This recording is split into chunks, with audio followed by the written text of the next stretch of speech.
Que bom que a gente está aqui reunido, né? Apesar do frio, apesar do jogo do Atlético, né? Vendo, o trânsito ficou insuportável. Não comigo, o pessoal chegou atrasado do consultório. Doutor, o trânsito está ruim. Leva o jogo, que atrasa. Muito bem, mas é um prazer a gente estar aqui reunido na presença de Deus. Pensem sempre isso. Nós estamos aqui na presença dEle. Então, esse domingo, a igreja celebrou a festa de... Muito bem, Pedro e Paulo. Pedro e Paulo, quando eu fico pensando assim, que hoje a nossa fé veio do testemunho desses homens. Veio desses homens que tiveram um encontro com o Senhor. E nós, por isso a nossa igreja, ela é católica, ela é apostólica, porque ela veio dos apóstolos.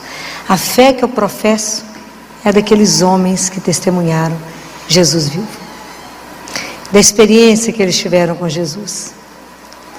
E aí eu quero fazer uma pergunta para vocês. Vocês acham, nós estamos vivendo uma época difícil, né? Está fácil não. Vocês acham que a igreja católica acaba um dia?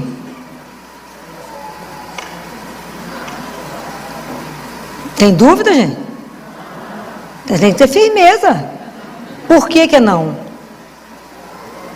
Por que que ela não vai acabar? Por que que ela não vai acabar? Porque quem disse que não vai acabar? Jesus. Aonde? Mateus 16. E ele fala, no Mateus capítulo 16, versículo 18, ele fala: Tu és Pedro, e sobre essa pedra edificarei a minha igreja, e as portas do inferno nunca prevalecerão contra ela. Nossa Senhora disse naquele livro, Os Sacerdotes, os Filhos Prediletos de Maria: Satanás é incansável para poder tentar armar contra nós, mas Deus é mais incansável em nos proteger contra ele. Então a nossa segurança está em quem? Nele. Ok? Então isso nunca poderá balançar o seu coração. Por maiores problemas que a gente viver, guardem essa palavra: as portas do inferno nunca prevalecerão contra a igreja de Deus. Ok? Quem está na barca de Pedro ainda continua é Jesus, ele não foi embora. Então ele está conosco. E nós formamos esse corpo místico de Cristo, que a gente ainda não tem dimensão do que isso significa. Mas por que eu hoje quis que a gente pensasse sobre Pedro e Paulo? Porque é a nossa história de conversão. Muitas vezes, a gente chegou até Jesus porque alguém nos trouxe, porque alguém nos apresentou. Mas chega um momento da nossa maturidade da fé, que se a gente não tiver um encontro pessoal com Jesus, nós não vamos permanecer. Esse encontro pessoal, ele é decisivo. Assim como Pedro teve um encontro pessoal com Jesus. Ele estava lá pescando, quando Jesus faz o milagre da pesca no barco dele, ele fala: Senhor, vai embora, sabe por quê? Eu sou pecador demais, fica perto de mim não. Como ele fez com Paulo, no caminho de Damasco, que Paulo cai, e ele fala: Paulo, Paulo, Saulo, Saulo, por que me persegues? Fala: quem és tu, Senhor, que eu estou perseguindo? Então, se a gente não tiver esse encontro pessoal, nós não caminhamos, a nossa fé não cresce. Nós temos uma caminhada pessoal. Então Pedro, ele é muito a nossa cara. Porque Pedro era intempestivo, falava as coisas, começou a caminhar com Jesus, jurava que ia seguir ele até o fim. E negou, mas voltou. O olhar de Jesus atingiu Pedro e buscou ele de volta. A gente precisa permitir que o olhar de Deus nos alcance. A gente não pode se esconder de Deus. A gente tem que deixar que Ele nos veja. Fala com Ele: estou aqui, ó, olha para mim. Eu falo com Ele todo dia de manhã: o senhor está olhando direitinho? Sou eu, está vendo? Viu a roupa que eu vesti hoje? O senhor não me perder. Porque se o senhor me perder, eu vou te trair hoje. Não me perca, para que eu não te traia. Que eu não presto. Então fica de olho. Mantenha o olho em cima de mim para que eu não desvie do caminho. Porque sem a sua graça eu vou desviar. Então, aonde que a fé de Pedro é sustentada? Vocês lembram desse evangelho? Como é que a fé de Pedro se manteve? Lembra? Jesus falou em Lucas. O que Jesus falou para Pedro? Pedro, Pedro, Satanás te pediu. Falou, dá ele. Vou joeirar ele igual trigo. Vou fazer assim nele, ó. Lembra desse trecho? Mas Pedro, eu roguei ao Pai por ti. Então, a fé de Pedro, ela é sustentada pela oração de Jesus. Mas eu orei ao Pai por ti, para que a sua confiança não desfaleça. E você depois confirma teus irmãos, você sustenta a turma. Isso é maravilhoso. Isso é maravilhoso. Paulo, depois que teve um encontro pessoal com Jesus, ele falou, essa vida que eu tenho, que eu vivo na carne, eu vivo por causa do nome e da pessoa, do Filho de Deus, que é Jesus. Isso é maravilhoso. Nós temos que ter essa vivência. Para a gente poder evangelizar, as pessoas têm que, no primeiro tem que ter um compromisso. Eu não posso falar com vocês de um Deus teórico. Não, vocês não estavam aqui. Eu tenho que falar com vocês de um Jesus que a gente falta pegar. Falta apertar ele assim. Vocês têm que ter uma experiência viva de um Deus vivo. Jesus não é teoria. Ele é real. O Evangelho não é uma teoria. E hoje eu estava dando aula para os residentes e para os acadêmicos, eu desviei um bocado do assunto, porque é tanto assunto, né? Que a gente não pode falar só de medicina, tem que aproveitar para falar da vida. E eu falei com eles, por que vocês vivem relacionamentos tão difíceis e tão ruins? Por que vocês viraram mendigos de afeto? Tudo, às vezes deprime, tem que tomar remédio, que é a luta. Um menino de 20 anos de idade tomando remédio, quero matar. Estou deprimida, filho, vou dar uma coça bem dada, às vezes fica boa em 2 tempos. Uns pais que lá lutam, pagando faculdade de medicina para vocês estudaram, formaram, deprimido com o quê mesmo? Estou entendendo. Relacionamentos mal feitos, eu falei com eles, sabe por que vocês viram mendigos de afeto? Porque na palavra de Deus está escrito, como é que você sabe que a pessoa que você escolheu é a pessoa certa para vocês? Está escrita a palavra. Mas sabe por que vocês não sabem? Porque vocês não conhecem a palavra de Deus, ninguém lê a palavra, vocês não sabem. Aliás, vocês acham que Deus é dispensável, por isso é tudo tomar remédio. Sou dura, bom, conheço para ver se acorda. Você sabe onde é que está escrito isso na Bíblia?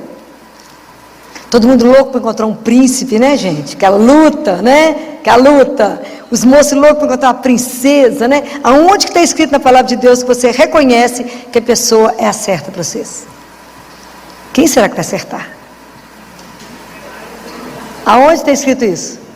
Difícil essa? Aonde? Onde está escrito isso? Como é que eu sei que o marido que eu escolhi, que a minha namorada, que meu futuro marido, ele é a pessoa certa? Se a pessoa que você escolheu, guarde isso, ela extrai de você o seu melhor. Porque tem relacionamentos que é para te destruir. Você põe a cabeça para fora e a pessoa puxa o seu pé. Você fala, quero fazer isso, figura acomodada. Fala, que chatice, por que você quer ir lá, minha filha? Não te deixa crescer, vai cortando suas asas. E acha que manda no ser. Então é um relacionamento perfeito. Para matar um ao outro. É verdade. Estou falando mentira? Não, porque a mulher no início vai aceitando, tadinho, mas ele é tão lindo. Jesus fala, fica com ele não, minha filha.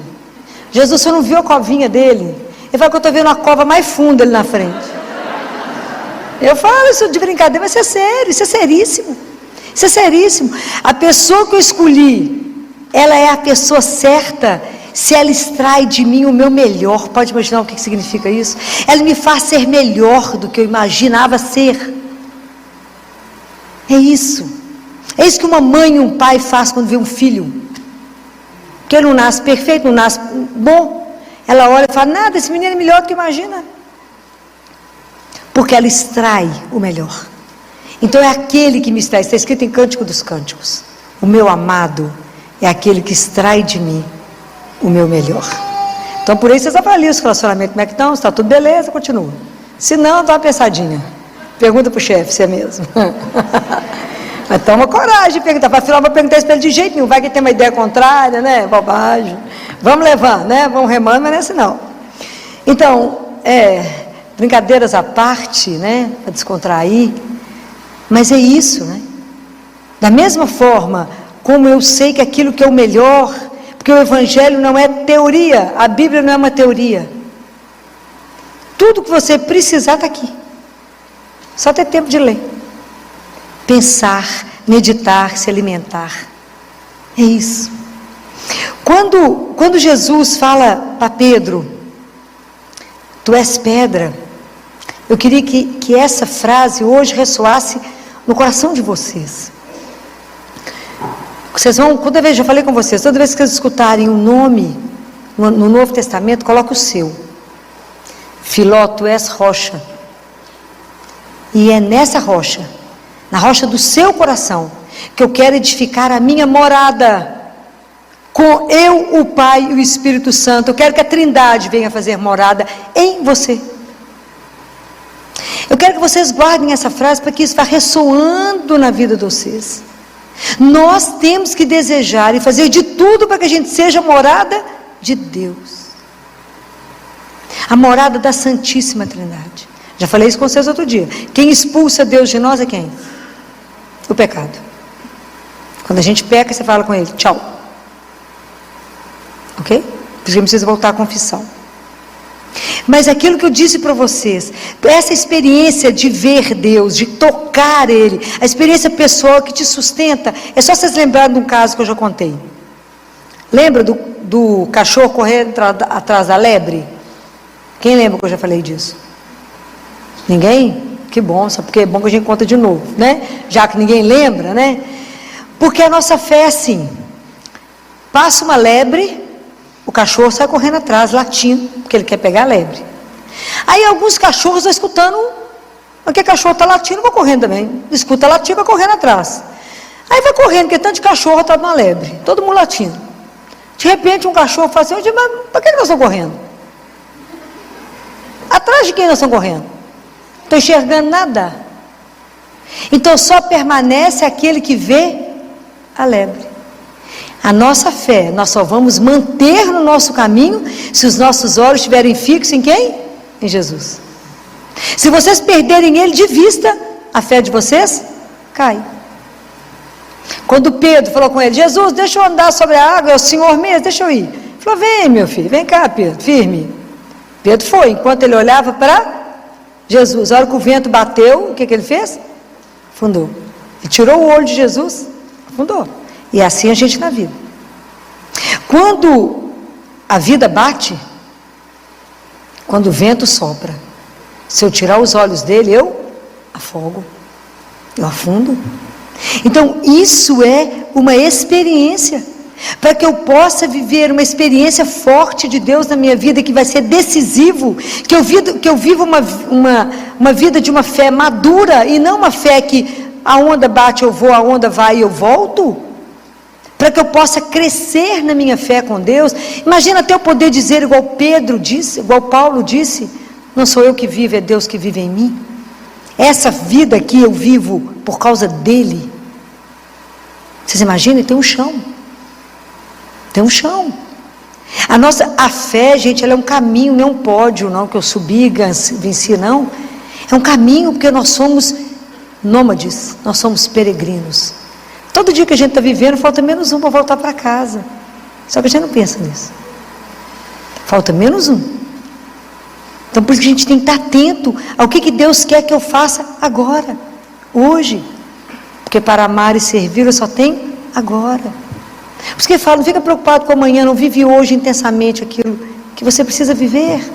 Não fica sofrendo com o que não aconteceu.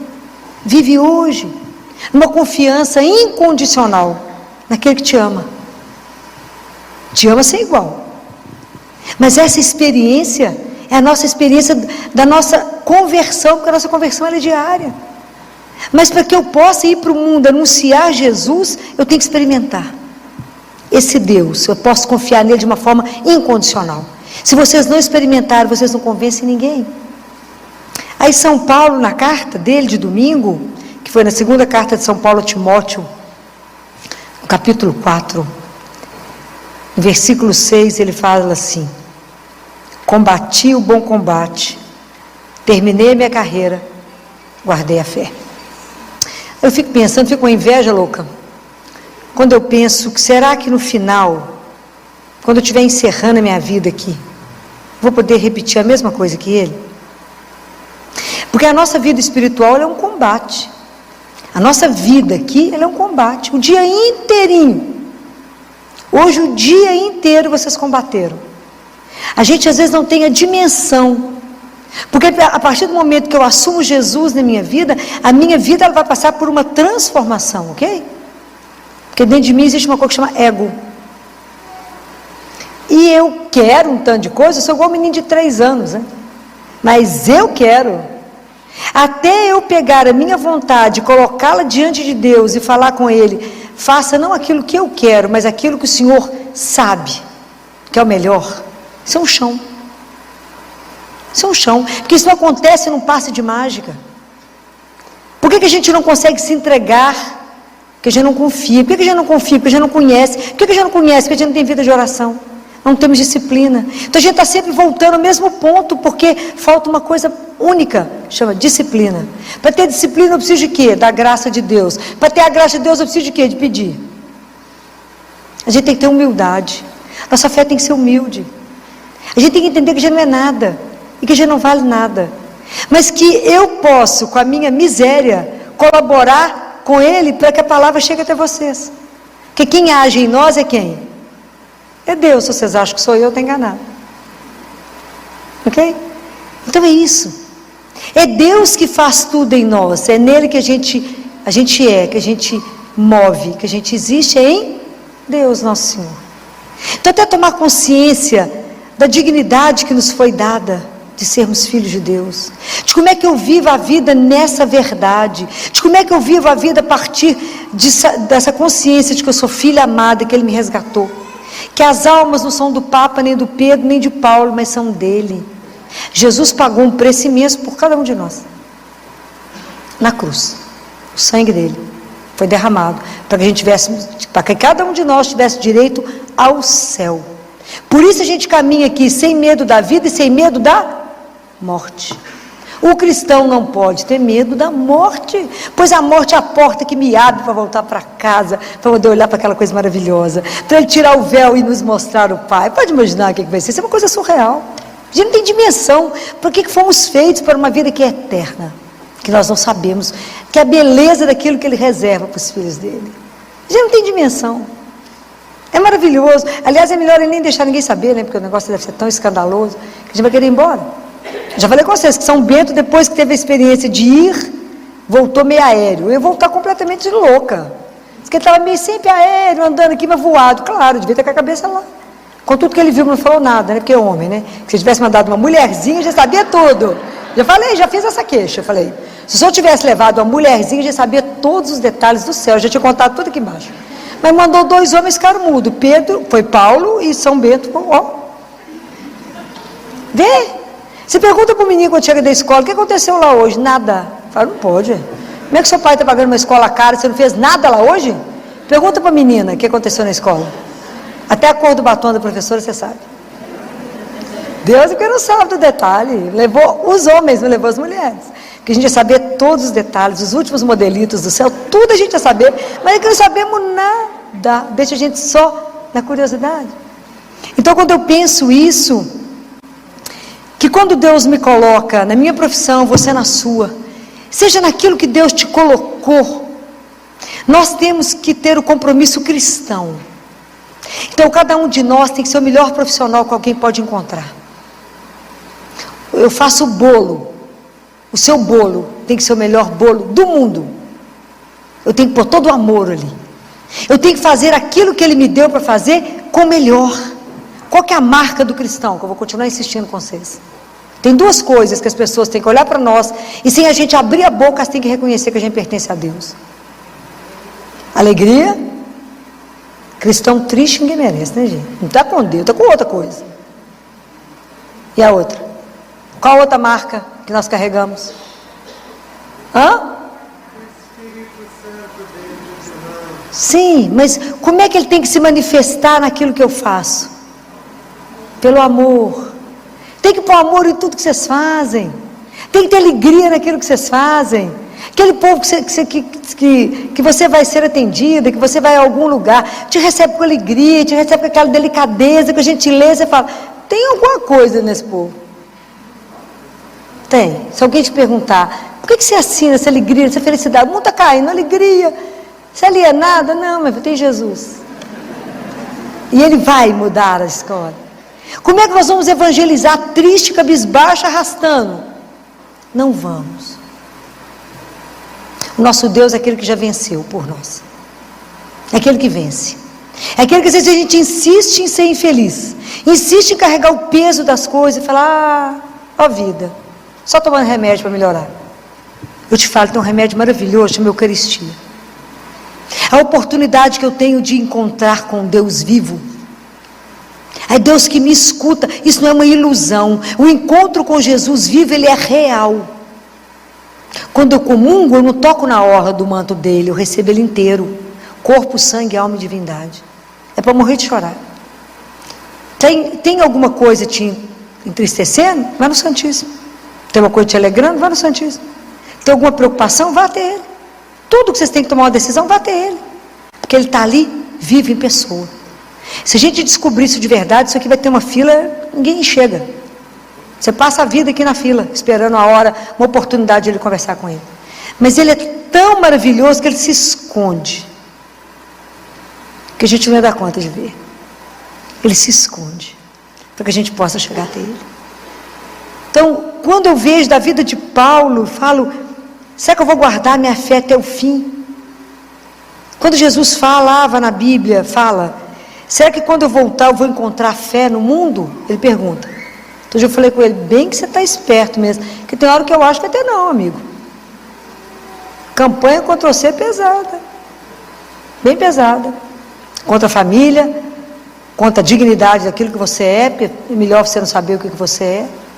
Então os meninos estão todos confusos, sofrendo, família é bobagem, Deus é uma ilusão.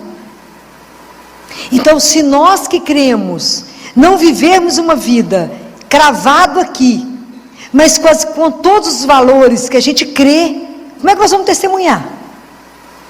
Como é que nós vamos afirmar que nós descendemos de Pedro e de Paulo? Esse povo que aceitou o martírio, esse povo que viveu numa alegria louca. São Lucas, um pouquinho antes de salvar o filho de um alto cargo, de um funcionário de Roma, ele estava preso, Lucas. Vivia conversando com Paulo, eles deixaram entrar, porque afinal de contas ele vai conversar com esse homem preso, que não tem nada, uma roupa rasgada. Era Lucas anotando tudo que Paulo falava, tanto que Atos dos Apóstolos, quem escreveu foi Lucas. Lucas escrevendo. Lucas foi preso, falou, amanhã vocês vão ser julgados lá, ó, para os leões. Antes da menina estava morrendo, buscar Lucas, o pai dela buscar Lucas, Lucas conversava com o povo assim, não, vocês não preocupam não, inclusive com criança.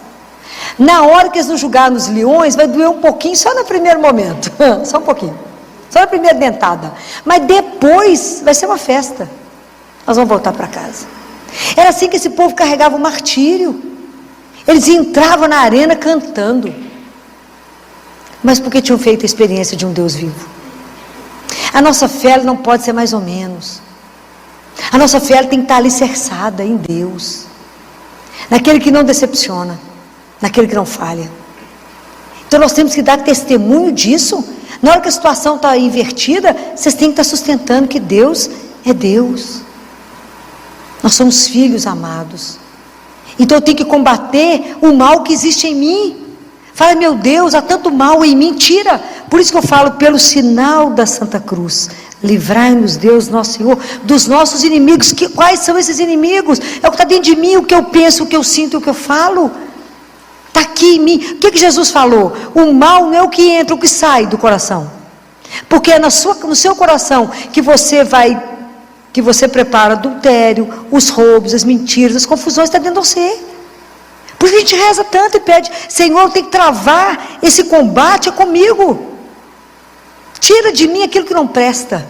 Todo dia eu falo isso com ele. Tira aquilo que só bate o olho e fala, não está bom não, tira. Tira aquilo que impede que o Senhor se manifeste. Tira aquilo, Senhor, que está tanto obstáculo, a manifestação da sua graça na minha vida. Que de verdade, Senhor, que alguém que se entrega ao Senhor só possa fazer o que o Senhor quiser. Não deixa eu fazer obstáculo àquilo que o Senhor quer fazer na minha vida. Não me impeça, não me permita, Senhor, te impedir de fazer aquilo que o Senhor quer. É assim, mas vocês têm que ter esse encontro, e isso tem que ser repetido. Eu tenho que desejá-lo, eu tenho que querê-lo. Porque Jesus é uma coisa tão delicada, ele é tão doce, mas ele é tão doce que ele me impressiona na doçura dele. Que por mais que ele esteja conosco, se você não convidar, se você não pedir opinião, toda hora ele não fala. Mas se ele te pede uma opinião, se você pede, fala com ele, o Senhor me ilumina nisso aqui, é agora. Ele é rápido. Isso me deixa encantada. Eu falo com ele, tantos anos eu convivo com o Senhor, eu tenho que estar sempre relembrando que eu tenho que sempre te convidar para tudo. Convidem. E a experiência é espetacular, é de chorar. É de chorar. Como é que ele se manifesta de uma forma tão doce? E como é que ele vai te ajudar a ser a extensão da misericórdia dele? Como é que ele vai te ajudar a ser aquele que vai aliviar o outro? A acalentar, a confortar, a alimentar. Porque a gente alimenta não é só de comida, mas da palavra, da presença, de um abraço. Porque é assim que nós vamos levar Jesus. É o reino dele precisa chegar. Esse reino de amor e de justiça que ele quer para todos. Porque eu já falei isso com vocês mais de uma vez. Jesus e o nosso Pai não nos ama fracionado. Cada um de nós é o filho mais amado que ele tem. É verdade. Cada um de nós. Nós temos que nos tomar consciência disso. E estar à disposição dele. Falar, Senhor, conta com a minha miséria. Onde você precisar de mim, estou na área. Fala comigo, vai ali, vou sim, Senhor, vai, volta aqui, volto. Mas que eu possa levar o seu santo nome, que eu possa ajudar as pessoas a serem evangelizadas, ajudá-las a ter uma experiência real, mas me faça ter. Experimentem na hora que vocês forem comungar, saber, para por um minuto, não fica no automático não, não viva a vida de vocês no automático. A experiência com Jesus, ela é única a cada dia, a cada minuto que vocês chamam por Ele. Essa presença de um Deus à nossa disposição me deixa, aquilo que São Paulo fala, o seu amor me constrange. O amor de Deus é tanto que nos constrange. Chama por Ele, Ele fala o que foi. Aprenda a silenciar. Aprenda a treinar o seu ouvido para ouvir o coração dele que bate. Aprenda a silenciar para ouvir a voz dele que sussurra. Fala, faça isso. Aprenda a reconhecer Deus na sua vida. Filó, mas é aqui na rotina, é aqui mesmo, ele quer isso mesmo. Ele quer a nossa vida de rotina, ele não quer coisas grandes, não. Deus quer participar do seu dia a dia, de sua compra de feira. Já chamou ele para ir no supermercado? Chama ele. Fala, vem cá, você conheceu uma coisa bacana. Vamos ali, na sua época não tinha essas coisas bacanas, vamos ali. Chama ele para ir nas coisas. Deixa ele ser seu amigo, companheiro, o seu grande amor, o Senhor. Deixa ele ser. Compreenda que você vive por causa dele. E começa a prestar atenção que como é que cada atitude que você vive e toma é por ele. Fala com ele, Senhor, vai me ajudando a vencer o meu egoísmo. Vai me ajudando a ser obediente, mas com uma consciência, Senhor. Aquilo que Deus Pai fala para Catarina de Siena. Catarina, a obediência abre a porta do céu, mas ela não entra no céu, Catarina. Olha o que Deus Pai fala. A obediência abre a porta, mas a única coisa que entra no céu chama caridade. Você orienta. O livro da Catarina de Siena, Diálogo, eu vou ler nos pedaços, porque ele é pesado demais, né? Tem essas frases, a gente pensa um mês, depois volta e pega outra frase, né? Que é Deus Pai ensinando. Então eu tenho que pedir a Ele, inflama no meu coração a sua caridade. Me ajuda, Senhor, a viver os seus sentimentos aqui. Me ajuda, vai me transformando no outro Cristo. É assim. Para isso eu nasci, para vos amar e vos servir. Quem que foi a pessoa por excelência que amou Jesus e o serviu? Quem foi por excelência que amou e serviu Jesus? Quem por excelência? Maria. Existiu alguém que amou ele mais? E o serviu com toda a vida e todo o coração? Existiu alguém que sofreu mais com ele do que ela? Ninguém. Ninguém. Imagina quando ela recebeu o convite do anjo. Ela era uma menina profunda conhecedora da palavra, porque ela foi criada no templo. Ela foi orientada pelos sacerdotes. Vocês sabem a história da escolha de José, não sabem? Todo mundo sabe?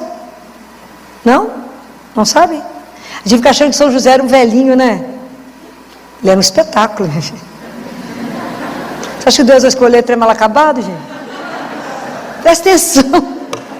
Vocês podem imaginar a beleza de Maria? Deve ser uma coisa louca. São José também fica atrás, não. Devia ser aquele espetáculo, né? Eu falo com essa adolescente, Titi Filó, os meninos da minha sala é tudo feio. Falei, porque por enquanto é um frango desossado, né? Porque é adolescente. Mas anota o nome que vai virar um galo espetacular. Anota o nome, entendeu? Vai anotando o endereço, fica de olho, porque esse negócio vai virar um galo. Por enquanto é um frango desossado, né? Mas é linda a história, né? Nossa Senhora foi criada no templo a partir de 3 aninhos de idade. Ela foi levada no templo. Então, por isso, Nossa Senhora conhecia tudo da palavra. Veja o Magnífica que ela canta. Ela conhecia tudo.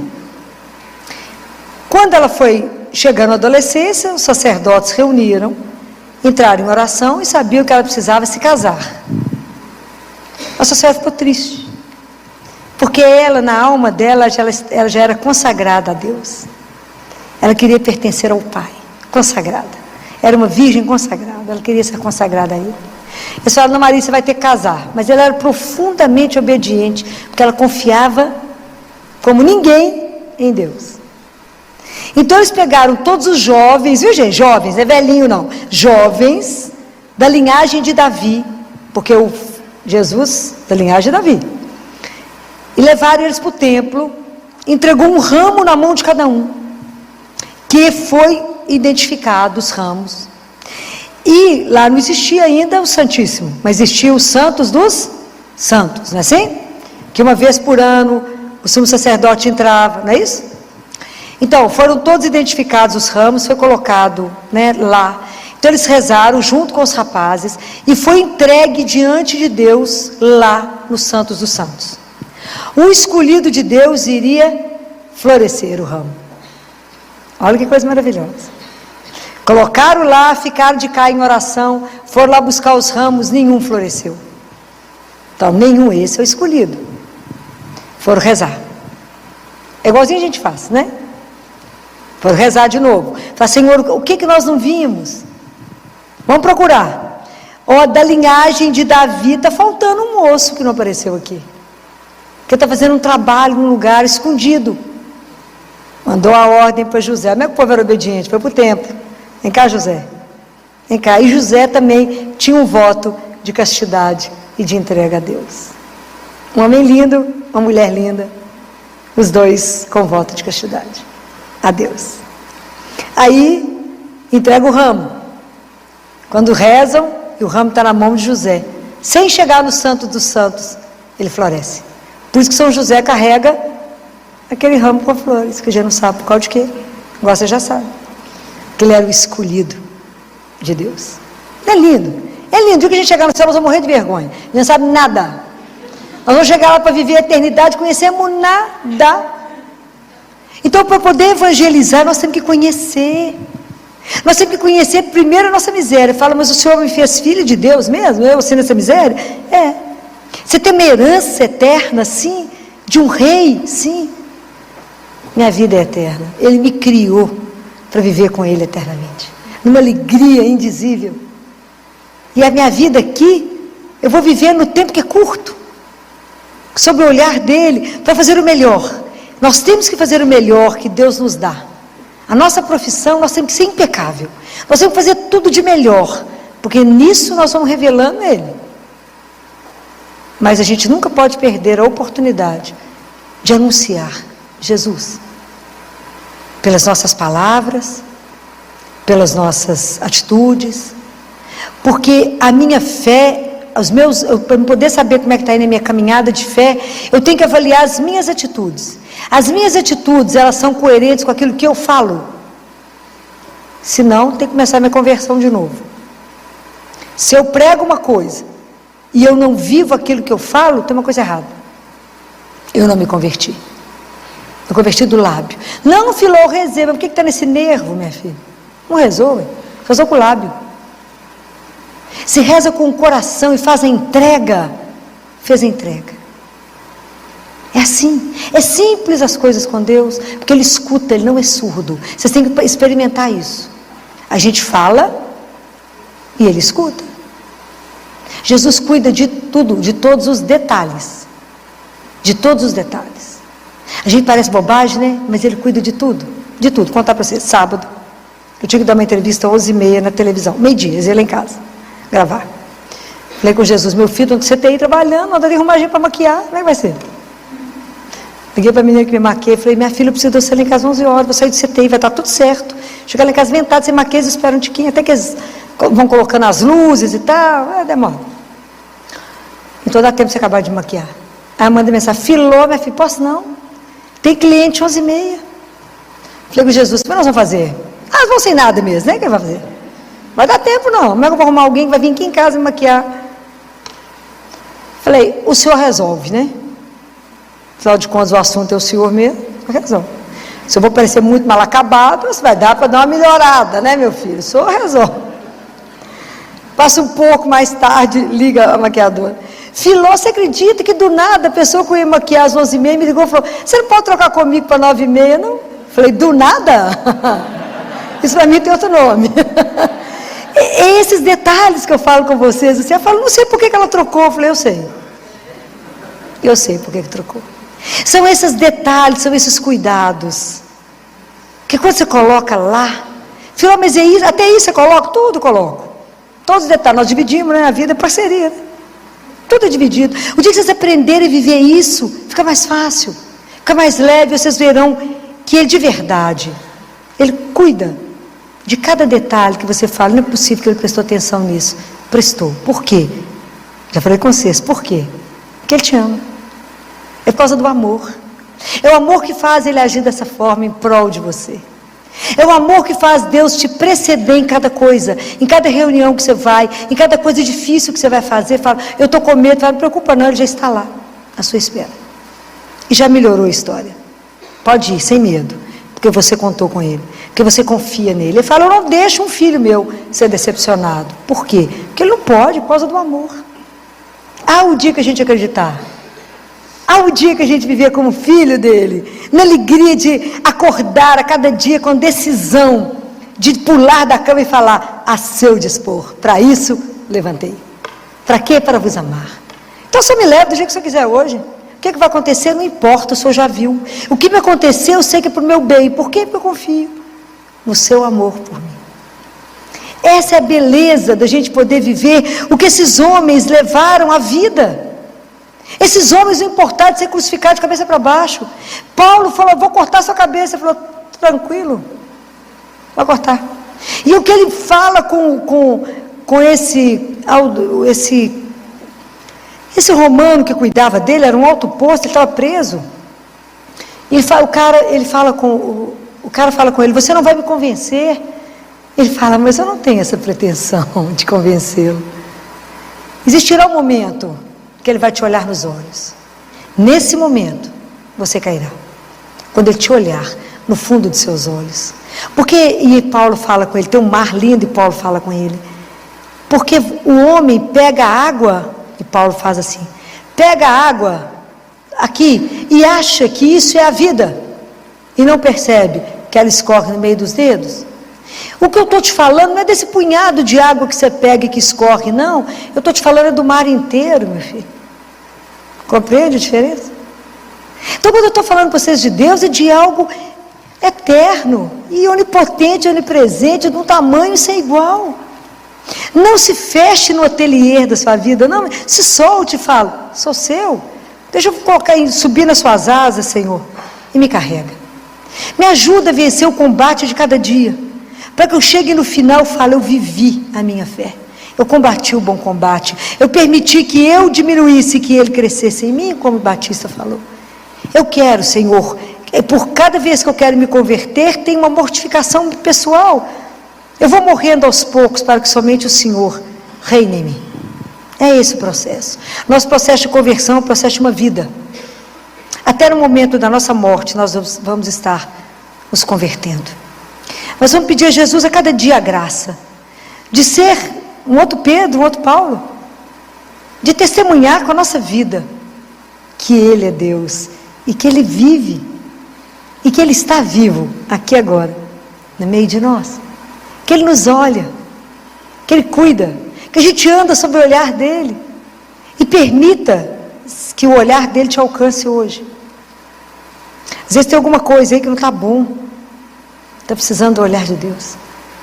Se exponha, fica nua, fique nu diante de Deus. Quando eu falo dessa nudez, já falei com vocês mais de uma vez, é da alma. Conta para Ele aquilo que não está bom, experimenta essas coisas que eu falo com vocês hoje. Fala com Jesus, vou te contar uma coisa, um segredo que ninguém sabe, só o Senhor. Faz de conta que o Senhor não sabe também, né? Vou te contar esse segredo, mas o Senhor já sabe, mas faz de conta que o Senhor não sabe. Faz carinha de surpresa, né? Eu vou te contar isso. Transforma isso.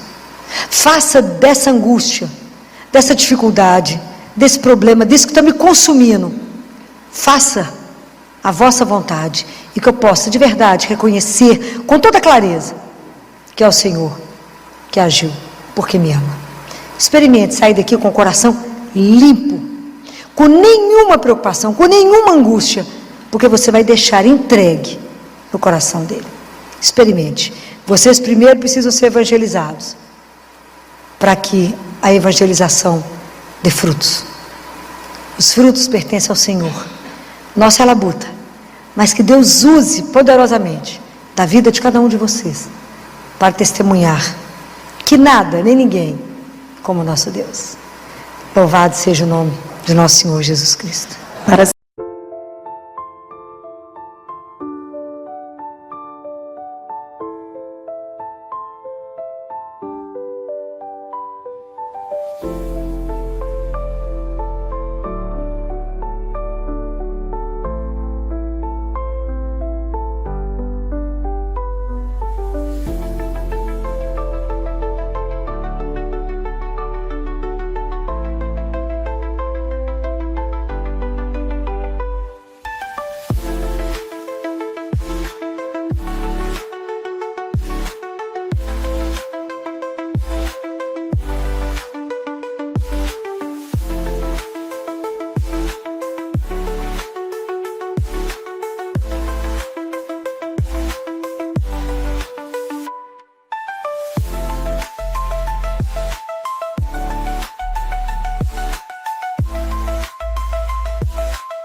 Música